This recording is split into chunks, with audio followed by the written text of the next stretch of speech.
I can listen to you, I can hear you.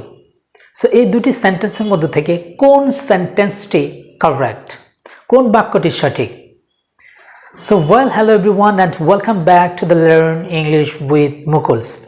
Yes, আজকের এই লেসনে আমরা শিখতে পারবো hear versus listen, অর্থাৎ কোন সিচুয়েশনে আমরা hear ব্যবহার করব এবং listen ব্যবহার করব। এই দুইটা ওয়ার্ড ভেরি কনফিউজিং দুইটা ওয়ার্ড, কিন্তু আমরা বুঝতে পারি না কোন সিচুয়েশনে আমরা hear বলবো এবং listen বলবো। সো আমি এখানে বলে নিচ্ছি যে হিয়ার অ্যান্ড লিসেন দুটো মানেই কিন্তু হলো শোনা অর্থে ব্যবহার হয়ে থাকে, অর্থাৎ কোনো কিছু শুনতে পারা। আমি তোমাকে শুনতে পাই, সে আমাকে শুনতে পায়, আমি আশেপাশে নয়েজ শুনতে পাই, শব্দ শুনতে পাই। এই যে শুনতে পারা অর্থে কিন্তু আমরা হিয়ার অথবা লিসেন ব্যবহার করে থাকি। সো হিয়ার এবং লিসেন এর স্পেলিংয়ের দিক থেকে ডিফারেন্স হলেও এটার কিন্তু অর্থ একই, বাট এখানে এটার ব্যবহারটা কিন্তু ভিন্ন জায়গায় আমরা ব্যবহার করে থাকি, একই জায়গায় ব্যবহার করি না। এটার ব্যবহারের বিভিন্ন জায়গা রয়েছে, এটার ব্যবহারের ভিন্নতা রয়েছে, সেটি আমরা শিখবো, সেই কনফিউশনে দূর করবো। So let's get started our today's lesson. Okay, প্রথমে আমরা জানবো হিয়ার। সো হিয়ারটা কি, আমরা একটু ডেফিনেশনটা জানি। Hear is sounds that come to our ear naturally or automatically.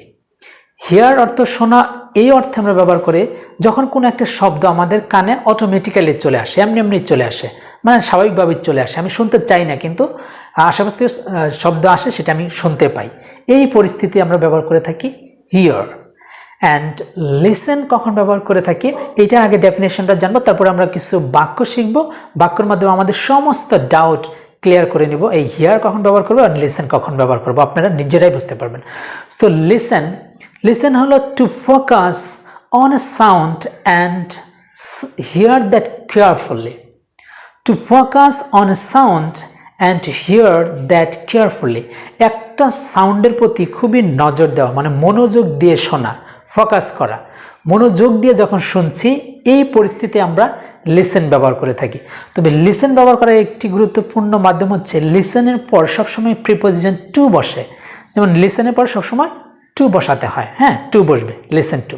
ওকে, তাহলে আমরা দুইটা পার্থক্য বুঝে গেছি যে লিসেন কখন ব্যবহার করব, কোনো একটা শব্দ যখন আমরা মনোযোগ দিয়ে শুনছি সেক্ষেত্রে আমরা কিন্তু লিসেন ব্যবহার করে থাকি। ওকে, আমরা এবার কিছু এক্সাম্পল দেখব। প্রথমে দেখা যাক হিয়ার। সো হিয়ার আমরা কোন সিচুয়েশনে বলতে পারি, সাপোজ আমি বললাম যে আই ক্যান হিয়ার ইউ, আমি তোমাকে শুনতে পারি। দ্যাট মিনস আমি তোমাকে শুনতে পারি, তুমি যা কিছু বলছো শুনছি, কিন্তু আমি মনোযোগ দিয়ে শুনছি না। তুমি কি কি বলছো, খুব প্রত্যেকটা বিষয় যে আমি পুঙ্খানুপুঙ্খভাবে শুনছি এমনটা না, আমি যা শুনতে পারি তোমাকে। আই ক্যান হিয়ার ইউ, আমি তোমাকে শুনতে পারি।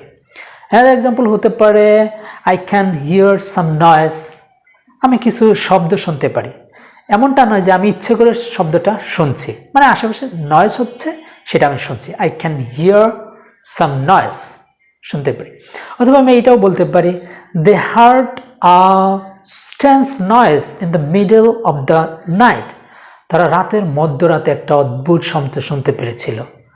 They heard a strange noise in the middle of the night, তারা রাতের অন্ধকারে বা মধ্যরাতে একটি অদ্ভুত শব্দ শুনেছিল। সেই যে তারা সে শুনতে চায়নি, এমনি এমনি সাউন্ডে চলে আসছে, এমন পরিস্থিতিতে আমরা হিয়ার ব্যবহার করে থাকি। ওকে, লিসেন কখন ব্যবহার করে থাকি, লিসেনের আমরা এক্সাম্পল দেখি। যেমন আমরা বলতে পারি I am listening to you.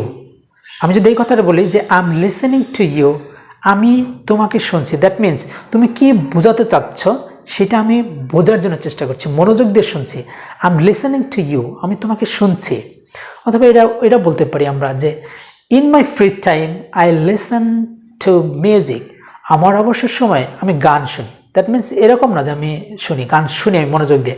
In my free time I listen to music, অবসর সময় আমি গান শুনি। অথবা আমরা এটাও বলতে পারি I want you to listen to me, আমি চাই তুমি আমাকে শোনো, আমি চাই তুমি আমাকে শোনো। I want you to listen to me, আমি চাই তুমি আমাকে শোনো।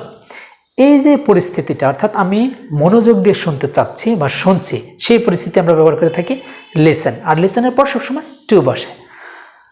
সো ওয়েল, এই ছিল আজকে basic difference and I hope very interesting এই লেসনটি হয়েছে, কারণ আমরা এই ধরনের বাক্য দিয়ে খুবই কনফিউজড হয়ে যাই যে কোন সিচুয়েশনে লিসেন বা কোন সিচুয়েশনে হিয়ার বলবো, সেটা আমরা কনফিউজ হয়ে যাই। এই ধরনের অনেক কনফিউজিং ওয়ার্ড রয়েছে বা সেন্টেন্সেস রয়েছে যেগুলো তোমাদের জানা দরকার।